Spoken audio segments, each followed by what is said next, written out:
What up, y'all? Welcome to the day one of the play-in tournament recap.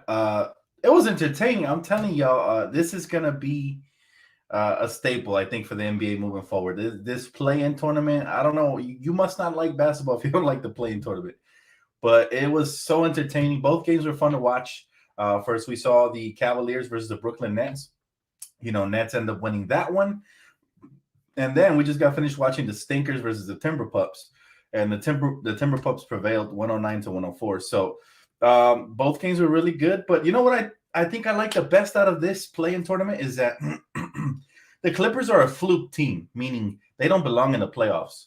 Hopefully they get exposed. They already got beat by the Timberwolves. They're one loss away from getting eliminated, and they will be sitting right beside us, not making the playoffs. So the only team that officially made the playoffs by the end of today are the Timber Pups and the Brooklyn Nets. And I think those series are going to be great. But how y'all feeling today, man? Hopefully y'all got to catch the game. What y'all think about the games today? I thought it was hilarious. I was laughing, guys, because oh boy, Patrick Beverly was celebrating like he won the trophy or something. Like he won a championship. He took off his shirt, threw it at the crowd. He was yelling at Steve Ballmer. That was funny as heck. I really don't like him, but that was hilarious. He said nothing more entertaining than the Flippers choking. I mean, this is per usual. This is their favorite time of the year where they like to get bounced out. So hopefully they'll continue that versus whoever wins between the Spurs and the Pelicans. I'm actually cheering for the Pelicans. I think they got more than enough firepower to put out the Stinkers, man. I look forward to that. So what's up, Dan? Both of those teams don't belong. He said big old kitty cat couldn't step up for the play-in. What did I tell you guys about Karl Towns? He was flexing and pounding his chest. You know what? Major credit to D'Angelo Russell, who was huge, by the way. Ice in his veins, man. Shout out to D-Lo. And also major shout out to your boy Ant-Man. That kid is growing up right before our eyes, and he was phenomenal. That was a really fun game to watch. At one point, when Karl Towns got himself in foul trouble, he was playing really soft. But like I said, he'll get exposed in the playoffs. This is the Karl Towns you have come to expect. This is why all that flexing he was doing, yelling and stuff, that's clownery, because this is where you have to put up or shut up. This is where legends are born. And he couldn't even do that in the play. And imagine what's going to happen to him in the first round of the playoffs. So horrible. And yes, he fouled out. I get that. The officiating was trash in that game. But kudos to the young Timber Pups for figuring out a way to finish that one out. Again, led by, your boy D'Angelo Russell, who was tremendous tonight. I haven't even looked at the stats. I really have not even looked at the stats. Okay, let's look at them right quick. Hold up. Okay. I know D'Lo had over 30, right? He went off today. No, he had 29 points. He had 5 rebounds. He had 3 assists. I mean, he was just doing a little bit of everything. 3 steals. I mean, he was huge. And then Ant-Man had 30. So they combined for almost 60. And Karl Towns only had 11 points. He was minus 14. I mean, he got exposed today. He said they are front runners, Dan. I wasn't rooting for any of these two teams, but of course, it's always a pleasure to watch the Clippers lose. They're the most hated team for me. They're one loss away from being in the same position as we are, not in the playoffs. So much for all that bragging and stuff they were doing all year long. But I look forward to it. This play-in was fun, and I do want to talk about the play-in a little bit more, guys. I don't just want to focus on the Stinker Pups and the Stinker Clips. Look, check it out. So this is what a lot of you have been asking me what it looks like, right? The bracket. So as you can see, since the Timberwolves won, they'll move on to face the Memphis Grizzlies. That's going to be a pretty good series because they're both young and hungry, right? But I do expect Memphis to win. I mean, they've been phenomenal, but you just never know with the playoffs. Both of these teams don't have that much playoff experience, so it could end up being a coin flip. However, if Karl Towns plays soft like he did today, they don't have a chance, okay? Because Steven Adams is going to make a man out of him. He's going to bruise him down low. It's going to be crazy, all right? And then up top, you got either the Pelicans or the Spurs. I expect the Pelicans to win that one and then eventually beat the Clippers. So that's my expectations. What do you guys think, though? In the chat, what do you guys have out west? Obviously, we already have one team set up versus the Memphis Grizzlies. Who do you guys have facing the Phoenix Suns in the first round? He said Beverly crying was the best of the match. This dude's something else, man. Patrick Beverly, I think, you know what? I've always despised him, but I don't think he's all there. So I'm going to just take it easy on him now that he's not a Clipper because that was hilarious. Dude really took off his shirt like he's Michael Jordan or some shit, man. Jumped on the table and shit. I'm like, what? What is your problem, dude? He said, yeah, I got the Pelicans and the Suns. He said, it's gonna be the Flippers. You think the Flippers can beat the Pelicans? I mean, I think they could beat the Spurs, but I don't think they could beat the Pelicans. So hopefully the Pelicans come out on top tomorrow versus the Spurs. He thought he was Kobe. That's ridiculous, bro. Like, bro, you just barely made it to the playoffs and you're out here celebrating like it's game 7 of the finals, man. Give respect to Beverly? Never that. I'll never respect him. He's so disrespectful when he plays us. So you get the same energy you get back. Grizzlies versus Bucks NBA Finals. You really got the Grizzlies going all the way.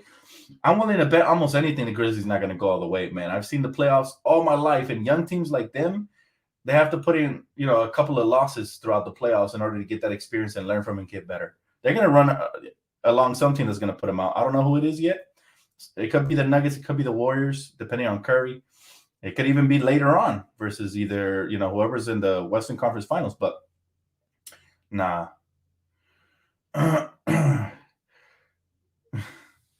He said Patrick Beverly thought he was D-Wade. The Suns are good. They're pretty good this year, but I still don't have them winning the championship. All right. On the East side, it's got really intriguing. Now, I look forward to the first round matchup of the Celtics versus the Nets. I actually think the Nets have what it takes to beat them, even though obviously the Celtics have home court advantage. But I can't wait to see my boy Kyrie just light up the Celtics and step all over that leprechaun over there, man, in the Garden. Not in the Garden, I'm sorry. And the Boston Garden, right? In the Garden. So I look forward to that series. I think that's going to be great. Now, the Cavaliers should be able to beat whoever wins between LaMelo and Trae Young. But don't count those guys out, especially Trae, man. Trae tends to go crazy in any sort of game that means something. So do not count those guys out. That's going to be a fun game as well, Cleveland versus. But who do you guys got coming out of that 2-7 matchup out east? All right, between Boston and Brooklyn. I'm very curious what Laker Nation thinks about those two teams. I really want the Hawks to make the playoffs, but I think they're just going to get curb stomped by the Heat. That's going to be a tough matchup for anybody. He said, I could see the Raptors beating the 76ers. Oh, that's going to be a good one, too. And I was going to get into those right now. You got Boston coming out. Dennis McClung still on our roster. I think we signed him to a two-way, but I'm not sure if that, carries over to next season. Well, to be determined, bro.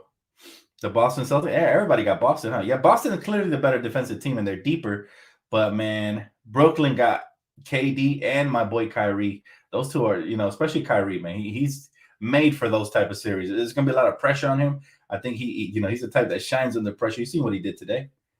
LaMelo versus Trae is going to be so fun to watch. I can't wait for that tomorrow. And I might pop up and do another recap video as well. Derek White is a difference maker. Check this out. So I do want to talk about the other series. Now, on the West Coast, 4-5 matchup, you got the Mavericks, as you can see there, versus the Jazz. And to me, like, the Mavericks are about to get bounced because of the Luka Doncic injury. So that's unfortunate. I really wanted to see Luka try to go far. But, yeah, most likely the Jazz, unless Quinn Snyder can mess this up again. And then obviously you got the Suns coming out of that one. Down low, that should be a good series depending on Steph Curry's health. But Warriors versus Jokic and the Nuggets, that's gonna be a good one as well. I still got the Warriors, especially if Curry comes back in time. But other than that, you just never know. Is Luka out for the first round? Most likely. They said he's out indefinitely with, I think, did they say a calf strain or something like that? I will talk about the Mark Jackson rumors. I will just let me finish breaking down this bracket, the NBA playoffs bracket. All right. Now the Heat are obviously going to beat whoever they face off against. But I think I would prefer to watch them match up versus either the Cavs or the Hawks, who are deeper teams. And then the Sixers versus Toronto Raptors series, that one's going to be extremely fun to watch. That one can go either way because we know James Harden sucks in the playoffs. He relies too much on flopping and referees. And I don't think, I really don't think he's been doing too well lately. So that's a series to watch. That could be the biggest upset of the first round in the East. And then you got Bucks versus Bulls. Should be fun, but the Bucks should have that one in 5 or 6 max. If that goes to 7, I'd be shocked. But you never know because the Bulls are a young, fighty team with plenty of veterans. They're well mixed. So could they put a scare into the Bucks? We'll see. But I doubt it. He said Bev is crying. Dude ain't right in the head. Yeah, man. Patrick Beverly's something else, bro. But I'm gonna admit this. He surprised me tonight. He was making some crazy shots and layups, and I was like, what the? Since when can he make that shot? That was surprising. I guess the Clippers were holding him back, I guess. But all right. That's pretty much the first round bracket series breakdown I wanted to do with you guys right quick. What's gonna be your favorite matchup, and who do you guys coming out of each side of the conference? While you guys answer that, I do want to talk about Mark Jackson potentially being the next Lakers head coach. That's very interesting, guys. That rumor keeps surfacing, and I heard the Kings are also interested in giving him a job interview. So all of a sudden, he went from not even on the radar to a hot commodity. Who knows what he'll do? But what do you guys think of Mark Jackson? A lot of people are on the fence about him. I like him personally because I think he'll have a very strong voice in the locker, and he's exactly what the Lakers need because he'll definitely shut out Kurt Rambis and Linda and Rob. Anybody that comes trying to stick their hand in the cookie jar is going to get their hand slapped. So I look forward to Mark Jackson potentially being that guy for us moving forward. But if it's not him, who else do you guys have? I mean, we're going to be talking coaching probably every other video, man. That's the hottest topic of conversation till we land a coach. He said, Dan, one more game till the Flippers get eliminated. I really want it to be the Pelicans. Brandon Ingram and CJ McCollum have enough firepower to eliminate them. I really do. I don't think that even though Spurs are well coached, I don't think DeJounte Murray and a couple of those role players will be enough. But because I'll be honest with you, I dislike the Clippers. I despise it. I think Way Off P is a choke artist, but the way Tyronn Lue uses that roster, he uses them to the best of their capabilities, which is exactly why I don't give any green lights or passes for Frank Vogel. And people saying he did a good job didn't watch this season because, man, it was all bad, right? He did. Frank Vogel did less with more, and Tyronn Lue is doing more with less. But I do hope they get eliminated. That way their annoying fan base can, go away because they're always daydreaming. He said, I should apply. Apply for what, brother? Oh, for a coaching job? Nah, I'm an amateur. I'm not even an amateur, bro. I'm just a diehard fan that's very knowledgeable of the game. They wouldn't even look at me. He said to see that actually happen and hire Mark Jackson as the next Lakers coach. That would be dope, right? Mark Jackson had a bad reputation as a coach. Look into it then. I saw all of that stuff. Most of it is politics. I think Joe Lacob and the other guy are kind of like, I don't know, man. I don't want to talk smack because I don't really know him like that, but they just rub me the wrong way, to be honest with you. Even though they've built a successful winning organization. So you got to give them credit in that sense. But I think Jerry West had a huge part in that. Now, as far as Mark Jackson having a bad reputation and all that, I just think he is stubborn, but in a good way. I think he won't hesitate to bench anybody. If a player gets like Westbrook next season, then he won't get a lot of PT for Coach Mark Jackson. That's what I like about him. But is he the best option out there? Probably not. There's some other better options out there. We've already talked about a couple. But the Lakers have to do their due diligence. I do like that his name's popping up, though. He finally might get an opportunity. Even if it's not here with us, I'm rooting for him. Hopefully he gets an opportunity in Sacramento or somewhere. I mean, trust me, man. The Kings could do way better than Luke Walton. He said, if the T-Wolves win the first series, look out. They're going to go on a burn down their city from celebrating. They're not going to win that first series. There's no way, bro. I'd be shocked if Karl Towns can actually, put his big boy pants on and play consistent ball. He looked flimsy out there. He was all over the place. And what's crazy is that Zubats. Steven Adams is way better than Zubats, right? And not only that, they got Jaren Jackson over there in Memphis. I mean, it's going to be tough. And you got John Morant coming at you 110 miles an hour, down the lane. That's Karl, listen, Karl is a kitty cat when it comes to the playoffs. He's not about that life. I know it. I've told you guys. Just wait till the games matter. Like he barely hit double digits, and most of it came off of free throws. So, that tells you Karl Towns is not made for the big time, man. He isn't. And to people that were saying they would trade Karl Towns for AD straight up, I've always said, nope, it's going to take more than that. I'd take a package. I'd take a package if we had to trade AD, but I'm not doing it for any of these players straight up. I'm telling you, AD is so much better. Can you imagine what AD would have did to the Clippers tonight with Zubac guarding him and sometimes Morris guarding him? He would have cooked them if healthy. He said, wait, who are the Timberwolves facing? Timberwolves are facing, let me double check just to make sure. I think they're facing Memphis, the Grizzlies, right?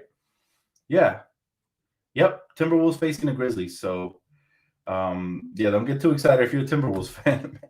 Don't go jumping on any tables and shit. He said, "Am I coming down with something?"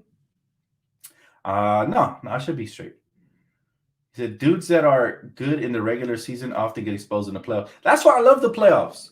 You know, guys like James Harden and Karl Towns, you know, they got to grow up and they got to stop flopping so damn much. I mean, Karl Towns was flopping every play.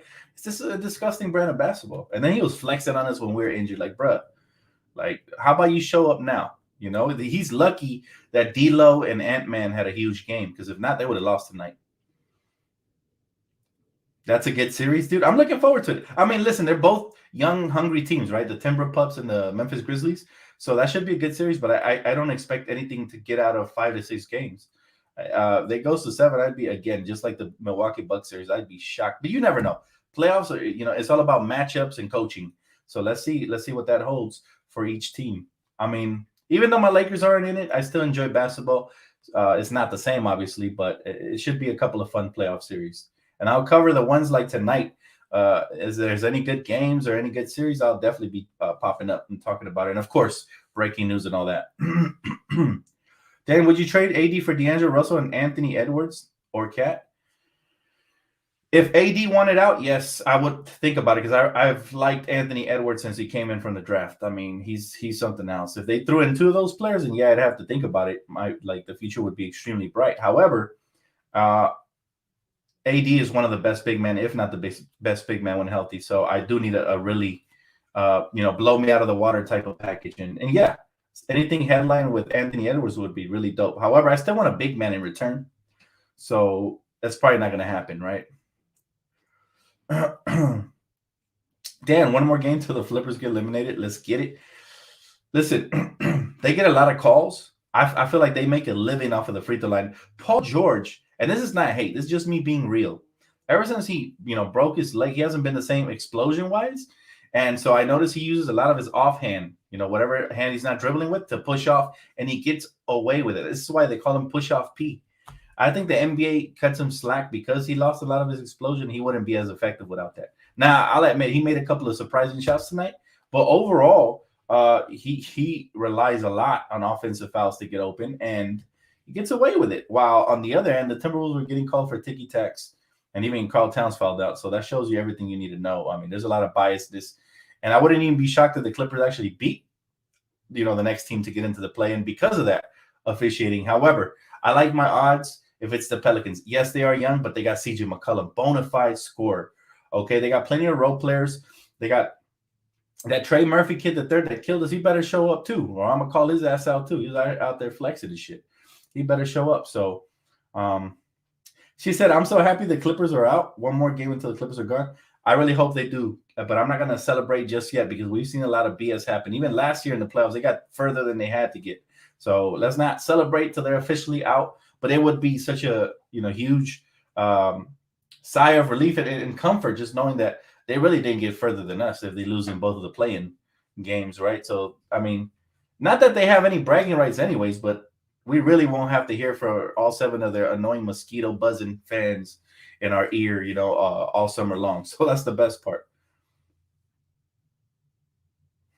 Flipper fans hating Pat right now. They created him. They overhyped him, and now he bought into all the hype. He thought he was Jordan out there. But low key, there was a little bit of pleasure that was, that I got out of watching Patrick Beverley flex on the stupid ass Clippers and yell at Steve Ballmer's face. I mean, there was a little bit. I'm not gonna say I'm a Patrick Beverley fan or he got me on his side. Hell no, I never liked this guy. But that was a little funny to watch. And then him just, crying and jumping on the table and all that. That was hilarious, bro. That's entertainment. I mean, let me ask Laker Nation and whatever else NBA fans are in here. Do you guys like the play-in tournament now, or do you guys still think it's a bad idea? Because I've been telling you guys from the beginning, I love it. Dan Mark Jackson or Quinn Snyder? Tough call, man. Tough call. I don't know. One of the two would be a good fit. There's also other options, though. I don't want to just set my sight on one target right now. We don't know who becomes available. If Mike Krzyzewski becomes available, he's the guy. If somebody said Juwan Howard and Rondo, that'd be a decent combination. If we can get like a cast of super coaches to come in again, just like when we did with when we had Jason Kidd and all the assistant coaches come in, then I'd be cool with that too. It could be done by committee if we get a bunch of good basketball minds. Is it the cool part about it is a lot of Lakers. Wait, let me read this one. Suns Flippers, tough choice. Who would you rather win the series? Suns. I'm never rooting for the stinkers, man. That's a fact. No matter who the stinkers go up against, I'm always rooting against them. The only time I don't root against the stinkers is when they face the Celtics, because I hate them both equally. May the worst team lose, whatever. Doesn't matter. But if just anytime it's the Clippers, I don't like them, bro. And again, I don't like the Timberwolves either for the way they were flexing on us. But I mean, I would much rather,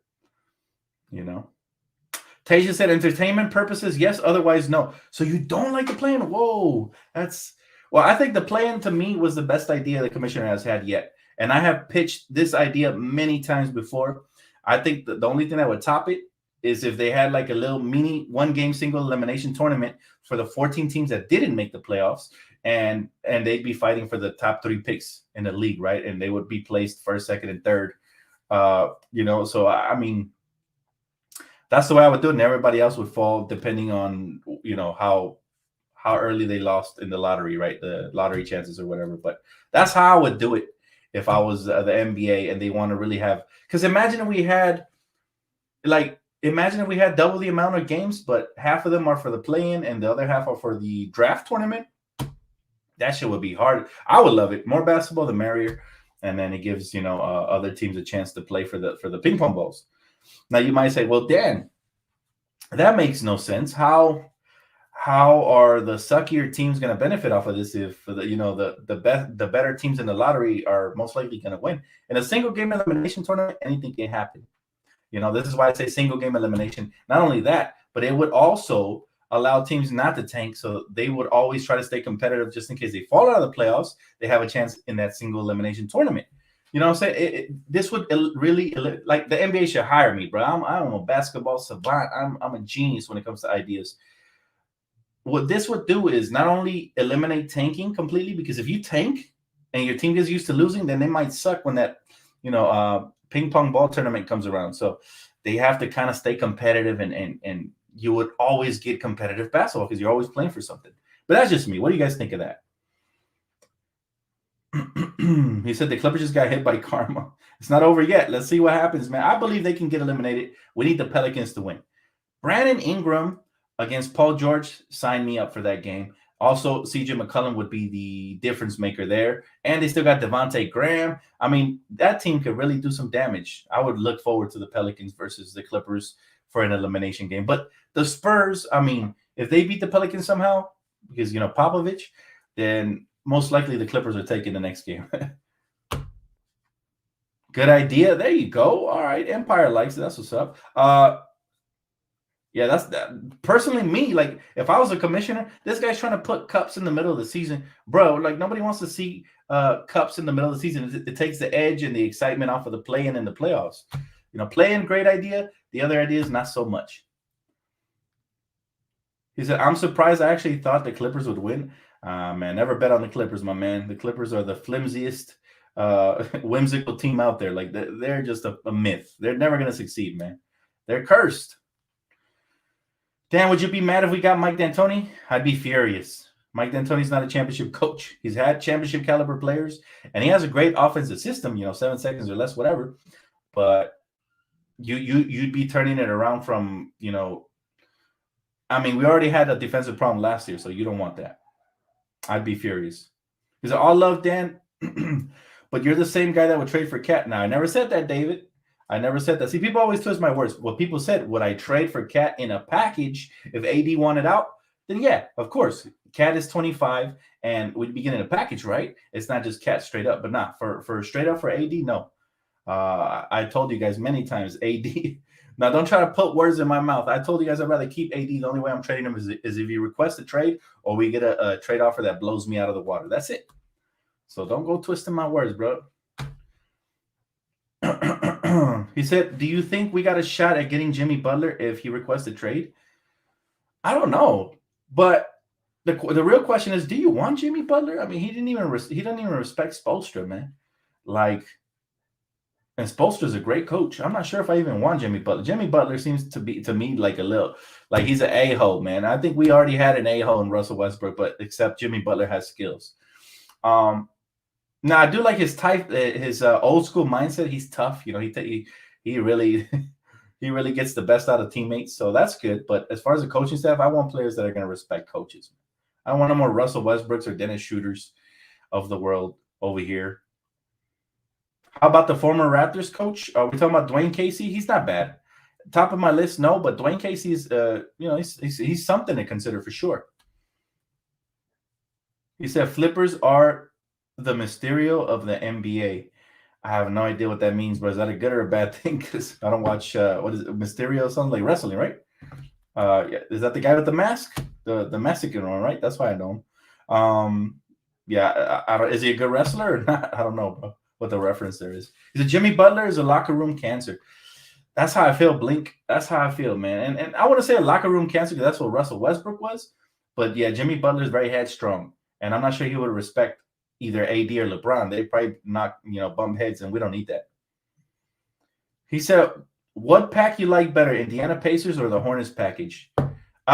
Indiana Pacers for sure. And if we can somehow substitute one of those players in the package, like let's say Buddy Hield for Miles Turner, we throw in maybe a first-round pick or something, I'd do it. If we can get Brogdon and Miles Turner, we'd probably be championship favorites. Now, I don't want to throw that term out there loosely no more because I threw it out last year and you saw we were far from it. So I would have to see how they look on the court first. But on paper, they would look really good if Brogdon's healthy with Miles Turner, AD, LeBron James, and some of the role players we bring back. I would. Apply for a creator in the NBA, Dan. Ooh, that's not a bad idea. How do I do that? If anybody got an idea, just shoot it to my DMs. He said, my bad, Dan. I just wouldn't trade for Cat. AD is clutch in the playoffs. I wouldn't either. Not straight up. I never said that, bro. I've never said, and trust me, I've stood by AD even when people were calling him street clothes and stuff. So, I'm never a prisoner of the moment. I know what we have in Anthony Davis. And yes, he's been injured the last couple seasons, but I think he'll eventually get right. And when he does, a lot of people that were disrespecting him are going to remember the championship version of him, and they're going to regret it. D'Lo was great. He tends to be good in early playoff series, but sometimes he slows down. Like with the Nets, that one year he was with the Nets, he was great in the first round. So let's see what he can do moving forward. He said, honestly, Dan, I don't want Brogdon. Turner is better. Well, yeah, of course. I prefer bigs. We got plenty of guards already. But I'm saying, like, because the question was between the Charlotte Hornets package, which was, I think, Kelly Oubre and Teddy Rozier, or, the defensive-minded Brogdon and the three-point shooting Buddy Hield. I wouldn't mind that package, but I much would substitute one of the guards for Turner for sure, if possible. If possible. And people might say, Dan, you're crazy. There's no way they would do that trade. What you have to understand, when you've watched the NBA for years, you understand this. Expiring contracts the size and the magnitude of Russell Westbrook's are great for rebuilding teams that are trying to get dead salary off of their roster. And what I mean by that is obviously Brogdon doesn't fit the timeline. They're building around Tyrese Halliburton. They got some draft picks. They got Tyrese. And I don't think Buddy Hield fits their timeline either. So they would look to unload those players. And why would they trade for Westbrook? Well, first of all, Westbrook would be a one-year rental, and then they would have all that in-cap space available. So some teams are actually looking for the cap space, believe it or not. So you'd be shocked, but that's a true thing, man. True story. Clippers are still cursed. I told you, Jeff, they need to get the heck out of Dodge, bro. We don't want them here in LA. I don't know. They should go somewhere else. There's plenty of places they can go. The Cancun Clippers has a nice little ring to it, don't it? Cancun Clippers. I mean, the best part is, they'd always be playing at home, even in the offseason, because they already live there. I don't know. I think it's a perfect ring to it for me. Cancun Clippers. The 3 C's, man. He said, my comment is a Spider-Man reference. Oh, is it? Oh, okay. I thought it was a wrestling reference. My bad. He said, Dan, I appreciate you taking the time out of this, especially since the Lakers are done this season. Oh, we're done, but we're not done, man. They're about to make some crazy moves this all season. I feel it, guys. I feel it, and I'm here to talk all summer long. But anyways, it's gonna wrap it up from me, guys. I just wanted to drop in real quick and recap today's games. Both great games. I look forward to the first round matchups between obviously the two setup matchups from the play-in. We're gonna have Nets versus Celtics, and we're gonna have Memphis versus the Timberwolves. So they should both be fun. And to me, personally, the best thing the commissioner has done since he arrived has been the play-in tournament. He just added extra excitement to it and more at stake. And again, you know, uh, if the play-in tournament wasn't here, then the Clippers would have automatically been in the play-in, and they don't deserve to be in there. They got lucky, and so this play-in tournament, it exposes that. Now, if the Clippers lose again, then it'll definitely show they didn't deserve the spot. So that's what I like about it the best. He said, "Would you target? Who would you target for the Lakers out of free agency?" I haven't looked at the list yet, brother. It's still early, but I will definitely check that out for you guys. And I got major content coming this all summer long, so keep it locked right here, guys. I actually have to run to the grocery store before they close, so I want to do just a quick video just to tap in with y'all. I may or may not see you guys here tomorrow, depending on how everything goes, or if the games are good, if there's anything to report on to talk about. Then I will be popping in. Don't forget to smash the like button. Shout out to my sponsor, Price Picks. Don't forget DTLF promo code if you guys want to try that out. And I'll see you guys real soon, man. Have a great night. Love y'all.